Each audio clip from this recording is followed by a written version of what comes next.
Et bonjour, bonjour tout le monde. Bon, j'espère que vous avez passé une belle semaine, un bon début de semaine et que vous êtes prêts à finir l'année en beauté. Je sais pas si vous faites la fête cette année ou pas, ou les années précédentes. En tout cas, moi, ça fait bien longtemps que je ne fais plus le jour de l'an. Ça m'amuse pas du tout. Ça me gave d'être obligée de m'amuser un jour par an, donc ce jour-là. Donc si j'ai envie de m'amuser, ça sera pas le 31. D'autant plus que je suis fatiguée. Donc voilà, cette année, ça sera très tranquille, comme les années précédentes, à la maison, au chaud, en regardant un bon film et avec un bon petit repas, tranquille et doux. Aujourd'hui, petite enquête. Alors, j'ai pas envie de rentrer trop vite dans la politique, bien que ça me titille, mais je vais faire des prédictions. Je vais essayer de voir un petit peu à quelle sauce on va être mangé en 2023. Hein, si ça va être pire que 2022 ou si bon ben si c'est comme 2022 à titre individuel on peut arriver quand même à avoir une belle vie malgré tout ce qui se passe autour de nous. Ok, alors je vais faire une petite enquête sur les religions, sur Dieu. Ok, on voit bien que là, on est dans une ère où on nous a coupé de Dieu, on nous a coupé des religions, ils ont pourri, regardez, j'ai l'amour, ils ont pourri la religion catholique, la religion musulmane, la religion juive. Euh, il y a de l'extrémisme, ils ont fait monter les extrémistes, ils nous ont mis Vatican II et ça donne pas envie d'être croyant. Tout est fait pour qu'on soit déconnecté depuis notre enfance. Hein. Moi, franchement, petite, je croyais pas en Dieu. Je ne me posais pas la question. Je trouvais ça débile. Mais c'est vrai que là, en vieillissant et dans le monde dans lequel on est, et en posant de plus en plus de questions, je sais que quand même. Alors, j'ai toujours pensé qu'il y avait quelque chose, mais les religions en elles-mêmes, j'en avais vraiment. Je les exécrais, quoi. À savoir que bon, j'étais à l'école chez les sœurs, donc ça m'a pas aidé à aimer les catholiques. Mais depuis, bon, j'ai vieilli et j'ai changé. Alors, je vais déjà faire la première question, qui peut paraître débile, mais qui est quand même important. Est-ce que Dieu existe? Est-ce qu'il y a un Dieu? Je ne parle pas ni des cathos, ni de n'importe quelle religion, mais est-ce qu'il y a un Dieu? Une source, un Dieu, et quelque chose de plus puissant que tout qui régit l'univers, quelque chose qui n'est que bonté, qui n'est que justesse et droiture, voilà, quelque chose de divin qui régit, on va dire, les univers, la Terre, le monde, les êtres humains. Ah, j'ai le silence et j'ai l'erreur. Alors, il y a quand même l'erreur avec le silence, ça fait penser qu'il y a des choses qui sont mises sous silence, qui ont été cachées, et ça a été une erreur de ne pas nous en parler. Ok, de nous faire croire que c'était pourri. Après, j'ai une carte biblique hein, avec Caïn et Abel, celui qui a croqué la pomme, le diable qui est apparu sur terre. Donc il y a Dieu, mais il y a aussi le diable. Ok. Il n'y a pas de, si vous voulez, il n'y a pas de Dieu sans diable. On est obligé d'avoir les deux en même temps. Ok. Allez, je vais faire un tirage. Y a-t-il Alors, je suis désolée s'il y en a que ça choque, mais je suis obligée de poser la question. Je peux pas faire une enquête dessus si, quand même, j'ai pas une réponse à cette question. Surtout que, bon, on sait qu'il y a quelque chose. Moi, je pense qu'il y a quelque chose. Mais bon, quoi? Je ne sais pas exactement. Alors, y a-t-il un Dieu? Alors, je pense qu'on prie tous le même Dieu. Toutes les religions prient le même Dieu. Allez. Alors, j'ai l'abondance, la mort, voyez, l'élévation des différents corps, corps subtils, corps terrestre, connexion avec la mort.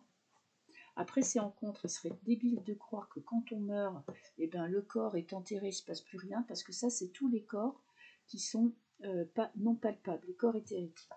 J'ai l'adversaire, j'ai le diable qui intervient, ok. Y a-t-il un Dieu? Ben oui, mais il y a quand même un diable. L'un ne va pas sans l'autre, j'ai l'union.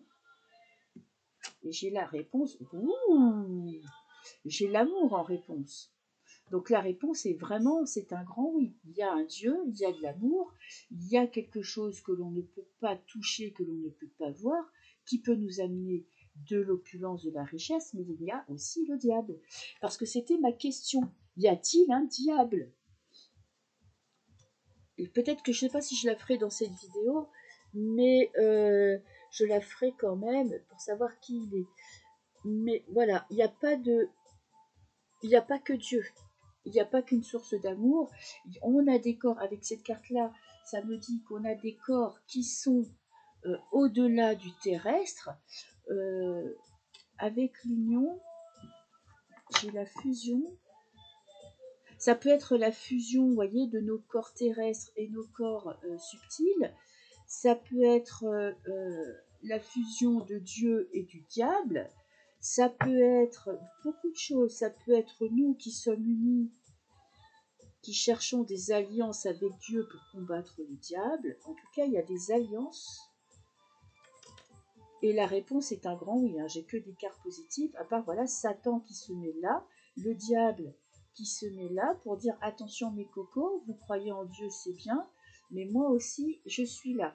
Alors à savoir qui est le diable, est-ce que c'est une énergie, est-ce que c'est, est-ce qu'il a des adeptes, est-ce qu'il a des gens qui pactisent avec lui? Moi je pense que oui, mais bon, ça fera l'objet d'une enquête. Alors on est toujours avec Dieu.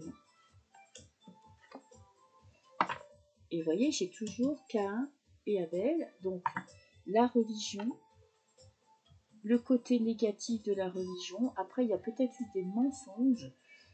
Bon, des mensonges dans la Bible, on peut pas. Le problème, il est là aussi, c'est que ça a été raconté par des hommes qui avaient peut-être des intérêts. Ça a été transformé. Il y a eu des choses qui ont été cachées. Donc, évidemment que ça porte à confusion parce qu'on ne connaît pas la véritable histoire, des mensonges. Il y a eu des mensonges par rapport à la vie de l'au-delà. Ok, j'ai la protection. Bon, on est quand même protégé du diable. Si on se connecte à Dieu, on est protégé du diable. C'est une épreuve. Moi, je trouve que quand même c'est chiant de devoir vivre ces épreuves pour pouvoir évoluer. À force, ça saoule. Hein. Et j'ai la méditation, se connecter à l'amour. Ok. C'est une question personnelle, c'est une question de croyance personnelle. Mais tout est fait pour qu'on ne croit pas en Dieu. Parce que là, il y a quand même des mensonges autour de la mort, de ce qui se passe après la mort. On nous fait croire que c'est une erreur. On nous fait croire que croire au miracle, croire en Dieu, croire à l'opulence, eh ben, c'est qu'on est des débilos. Ensuite, il y a aussi une question personnelle. On doit, nous, avoir notre ressenti personnel par rapport à la connexion à Dieu. Donc la réponse est un grand oui. Le problème, c'est qu'il y a du mensonge autour de cette question. On nous ment, on nous manipule, et on n'a pas trop envie que l'on croit, je pense. Donc c'était ma prochaine question. Est-ce que nos dirigeants, depuis des centaines d'années, hein, je vais dire les hommes politiques, même les religieux, les grands pontes de la religion, ont-ils peur que l'on se reconnecte à Dieu là maintenant? Vous voyez ce que je veux dire? Parce que là, si nous, on commence à développer une foi, à se connecter à la religion, à croire en Dieu, en un Dieu, notre Dieu, je ne parle pas de la spiritualité, hein, du New Age où on crée des ateliers. Alors, il y a quand même des trucs, voilà, il y a du mensonge et de la manipulation, il y en a qui se font de l'argent, on transforme les croyances pour justement nous faire rentrer dans une autre manipulation. Je parle d'une croyance personnelle en un Dieu. Voilà. Est-ce qu'on se raccroche à une religion? Ben écoutez, nous, la religion quand même européenne, c'est la religion catholique, hein, on n'y peut rien, c'est comme ça. Dans le Moyen-Orient, c'est les musulmans. Après, on a le bouddhisme qui est plutôt en Asie. En Amérique, il y avait le bouddhisme, c'est d'ailleurs en Asie, puis en Inde. Hein. Et bouddhisme, et bon, leur religion à eux. Et en Amérique, on avait les Indiens qui communiquaient avec les dieux, avec les esprits de la forêt. En Europe, on a les cathos, mais on a eu d'autres religions avant. Donc, bah, c'est comme ça, on doit se raccrocher à ce que l'on sait, à notre éducation, à nos racines. Alors, est-ce que nos dirigeants ont peur que l'on retrouve, que l'on se reconnecte à Dieu. L'ordre divin, voyez, les plaquettes de la vérité, là ce sont les ordres divins, l'appel de Dieu, qu'on réponde à notre appel intérieur. Et j'ai les frères, les associations, regarder la vérité en face, se voir tel que l'on est, se reconnecter à notre part divine. Ok, la coupe répond bien déjà à la question. Alors, est-ce que nos dirigeants ont peur que l'on se reconnecte à Dieu? Je vais prendre 3 cartes. Peut-être que je prendrai un autre jeu. Voilà. 1, 2 et 3. Est-ce que nos dirigeants ont peur que l'on se reconnecte à Dieu? J'ai toujours la richesse. C'est une richesse intérieure. C'est une protection contre ces gouvernements. J'ai la prière en contre. Et ouais, vous savez que le pouvoir de la prière, moi je suis nulle en prière. Je ne peux pas vous donner de conseils là-dessus, mais la prière a de grands pouvoirs. Et qu'est-ce que j'ai? Le malheur. Eh bien, malheur pour eux. Nos dirigeants ont-ils peur qu'on se reconnecte à Dieu? La réponse est oui. La réponse est oui, parce que si on se reconnecte à Dieu, pour eux, c'est la fin de leur puissance, c'est la fin de leur pouvoir, et nous, on se reconnecte à la richesse, on se reconnecte à l'abondance, on se reconnecte, on peut croire que tout est possible. D'ailleurs, ce sera ma prochaine question. Peut-on croire au miracle? Parce que si on croit en Dieu, on croit au miracle. Donc, si on commence à croire qu'on peut obtenir tout ce qu'on veut sans avoir peur, qu'on peut mettre en place et qu'on peut attirer à nous ce qu'on veut, eux, ils sont dans la merde. Hein. Donc, ont-ils peur qu'on se reconnecte à Dieu, qu'on soit des gens croyants? J'ai le temps, la sagesse. C'est une question de temps. Le temps joue contre eux. Ok. Ont-ils peur que l'on se reconnecte à Dieu? J'ai l'illumination, des révélations, des compréhensions. J'ai la lumière. Et j'ai l'enfance. Ah, ça ferait renaître l'enfant intérieur. Ok. Ah, on revient à la lumière et on a l'élévation.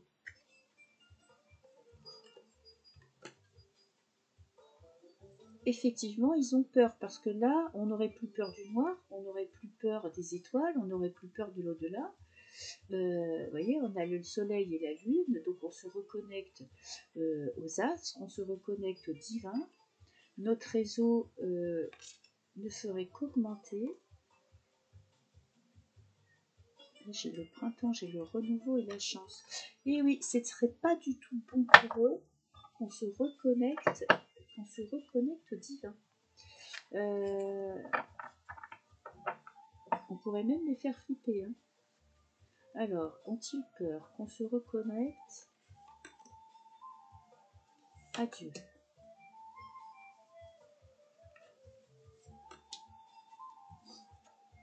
J'ai la rose, la beauté, l'amour. En contre, j'ai l'île déserte. Et cette carte, elle est magnifique, c'est la carte de l'au-delà, de nos ancêtres, de nos personnes disparues, des messages de personnes qui sont décédées. En fait, si on se reconnecte à Dieu, si on fait un travail personnel pour se reconnecter à Dieu, on aura, si vous voulez, une connexion avec le monde de l'au-delà, avec tout ce qui n'est pas palpable. Là, on nous fait croire qu'une fois qu'on est mort, il ne se passe plus rien. Alors évidemment, on a peur de mourir, hein, puisque si après on est dans le désert, on nous fait croire qu'après la mort, il n'y a rien. Voilà, on est enterré et tout notre âme, notre cœur, ce qu'on est, notre être divin disparaît comme par magie. Pam. Donc évidemment qu'avec ces histoires de virus et de machin, les gens ont peur de mourir. Mais Si on se reconnecte à Dieu, on se reconnecte aussi avec le monde de l'au-delà, avec le monde de l'invisible. On peut se reconnecter avec les anges, on peut se reconnecter avec nos personnes qui sont décédées, on peut se reconnecter avec des êtres qui sont dans un autre monde. Et là, pour eux, pas bon, parce que là, du coup, ce que eux, ils vont raconter à la télé et tout ça n'aura plus aucune prise sur nous. Donc, effectivement, ils ont bien peur que l'on se reconnecte aux personnes disparues, parce que, ou à Dieu. D'ailleurs, c'est dans le sens inverse, qu'on se reconnecte à Dieu, parce que là, on toucherait du doigt un autre monde, et toutes les conneries qu'ils raconteraient n'auraient plus aucun pouvoir sur nous. De plus en plus, de toute façon, on y arrive, plus personne ne croit ce qui se passe à la télé. Même ceux qui, il y a un an, étaient les plus lobotomisés, n'y croient plus. Et franchement, là, je vois, moi, là où je fais des extras, là, dans un resto, il y avait des mamies qui étaient complètement lobotomisées du cerveau. Et bien là, elles commencent à remettre en cause la pique-pique, alors qu'elles ont eu les 3 doses. Elles remettent en cause les décisions du président. Elles remettent en cause les médecins. Elles voudraient que les infirmières et tous les personnels soignants qui a été mis de côté. Il y a une mamie de 80 ans qui, bon, a été avec un masque jusqu'il y a un an. Et là, elle disait c'est inadmissible que les infirmières ne soient pas réintégrées, puisque de toute façon, que vous ayez la pique-pique ou pas la pique-pique, vous pouvez être malade, vous pouvez donner contagieux, j'allais dire. Voilà. Vous êtes contagieux de la même manière. Et ça, franchement, j'ai trouvé ça hallucinant. Parce que c'était une mamie qui avait peur, qui dès qu'on vous disait à la télé il y a une nouvelle vague, elle faisait plus de bises, elle se mettait un putain de masque et elle flippait sa race. Et il y en a plein comme ça, donc franchement c'est de très bon augure. Donc là on est sur la bonne voie, et on n'est pas loin après de croire au miracle et croire à Dieu. Donc franchement, même si le monde là, ce qui se passe dehors c'est pourri, on est vraiment sur la bonne voie. Moi j'en suis sûre. Donc dernière question, je vais prendre un autre jeu. Dernière question, ça va être peut-on croire au miracle? Voilà, là on est dans la période de Noël, on va changer d'année. Vous pouvez faire des neuvaines, moi j'en ai fait une, j'en ai attaqué une avec 3 bougies, 3 neuvaines pour finir cette fin d'année et attaquer cette nouvelle année. Donc on va poser la question, je vais poser la question, peut-on croire au miracle? Est-ce que faire une neuvaine, faire des prières à Dieu, est complètement utopique, ou est-ce que les prières se réalisent? Parce que là, depuis qu'on est enfant, on nous fait croire qu'il n'y a que ce qui est terrestre, que ce qui est concret, que ce qui est palpable, qui existe, mais on ne nous a pas éduqués dans les croyances de l'extraordinaire, que si on émettait des prières à Dieu, si on faisait des demandes, nos prières pouvaient se réaliser. Évidemment que non. Est-ce que nous donnerait trop de pouvoir? Donc voilà, est-ce que on peut croire au miracle, on peut croire aux prières, aux neuvaines? Donc faire une neuvaine, faire des prières, est-ce complètement débile, ou est-ce que c'est vraiment possible que ça se réalise? Faire des choix, prendre des décisions, et la corde qui se casse. Alors, qu'est-ce que j'ai? La girouette. La girouette, c'est on ne sait pas où on va. On a peur de croire. Là, vous voyez, vous avez l'utopie. Le petit ver de terre qui croit qu'il va se marier avec une étoile. Donc, il faut vraiment croire en l'impossible, en l'utopie. Même si ça paraît irréalisable, comme ce petit ver de terre, il faut y croire. Il faut continuer d'y croire. Il faut balayer nos idées préconçues. Il faut se servir aussi, nos grands-parents étaient plus croyants que nous. Hein. Vous voyez, on s'est coupé des croyances de nos grands-parents, de nos arrière-grands-parents. Moi, ma grand-mère n'était pas très très croyante, mais mes arrière-grands-parents que j'ai pas connus, eux étaient croyants. Donc il faut vraiment faut vraiment se reconnecter avec nos ancêtres. Vous voyez, j'avais la carte de la reconnexion des ancêtres, se reconnecter avec nos ancêtres, parce que nos ancêtres étaient croyants. Moi, je sais que mes arrière-grands-parents étaient croyants. Ils allaient à l'église, ils allaient à la messe toutes les semaines. Le baptême, c'était important. Le mariage, c'était important. La famille était importante. Ils croyaient en Dieu. Et je crois que en 3 générations, grand-mère, parents, ben nous, on nous a déconnectés de Dieu. Alors, est-ce qu'il est utopique de croire au miracle? Regardez, j'ai les chakras, le réalignement intérieur. En contre, j'ai la ville, les administrations. Alors évidemment, si vous avez affaire à certaines personnes dans l'administration, vous ne croyez plus en Dieu. Hein. Mais je pense que ce ne sont pas des humains.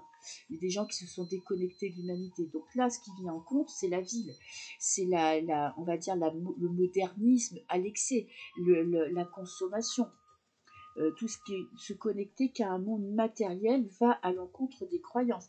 Là, on est dans la connexion, on est dans le spirituel, entre guillemets, on est vraiment dans l'alignement des chakras, de nos émotions. On a, vous voyez, tous les chakras, la terre, mais aussi la connexion à Dieu, aux intuitions, ça vient en pour.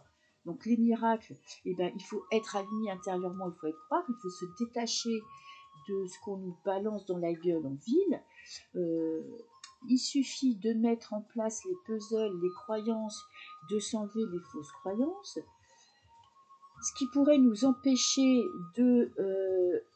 d'accéder au miracle, à l'amour, c'est se laisser influencer par l'extérieur, se laisser couler, ou se laisser plomber par cette ambiance de merde, où on nous balance que des mauvaises nouvelles. Si vous regardez la télé, grand bien me fasse de ne plus, ça fait peut-être au moins, je ne sais plus combien d'années que je l'ai pas, si vous regardez la télé, vous êtes plombé. Hein. Alors, à chaque fois, alors là, pour avoir des mauvaises nouvelles, c'est des mauvaises nouvelles. Donc, peut-on croire au miracle? Oui, si on se détache de ce monde matérialiste, de ce monde. Alors, ça ne veut pas dire qu'on n'a pas le droit de profiter de la vie, qu'on n'a pas le droit d'avoir d'argent, mais il faut sortir un petit peu de ce système de pensée.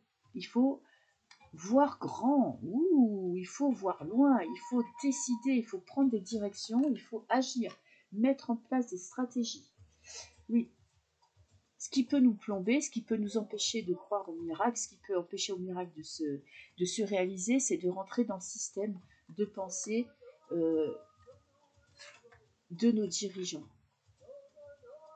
Là, faites confiance à votre intuition, les choses se mettent en place, les miracles sont possibles si déjà, écoutez, si vous émettez des souhaits. Les mauvaises nouvelles, oui, peuvent nous empêcher d'y arriver. Et j'ai le savoir, les rituels. Vous avez vu, vous avez la bougie, je parlais de la neuvaine. Achetez-vous une neuvaine, émettez des souhaits et allez-y. Et émettez peut-être des petits souhaits très concrets, très palpables pour voir s'ils se réalisent. Je sais pas, vous pouvez avoir envie, je sais pas, d'un truc très spécial, émettez des souhaits assez neutres, assez petits, pas des trucs, avoir un palace, vivre dans un palace, mais essayez de voir si vos souhaits se réalisent. En tout cas, il ne faut pas perdre de vue la direction qu'on se donne. Il faut avoir confiance. Et il faut mettre en place des petits rituels, ne pas se laisser influencer par l'extérieur qui fait tout pour qu'on n'y croit pas, et faire confiance à son intuition. Et voyez, avoir confiance en sa chance. Donc faites des rituels, n'ayez pas peur de faire des petits rituels qui peuvent vous aider à obtenir ce que vous voulez. Alors, 3 cartes pour les miracles. Donc les miracles, peut-on croire aux miracles? Ben oui. Peut-on faire des neuvaines? Ben oui. Allez-y, lancez-vous. Vous n'avez rien à perdre. De toute façon, je vais vous dire, une bougie de neuvaine, ça c'est pas un gros investissement. C'est un petit investissement. Il faut faire quand même des prières tous les jours si vous voulez que quand même ça marche. Donc vous voyez, la prière est importante, la croyance est importante.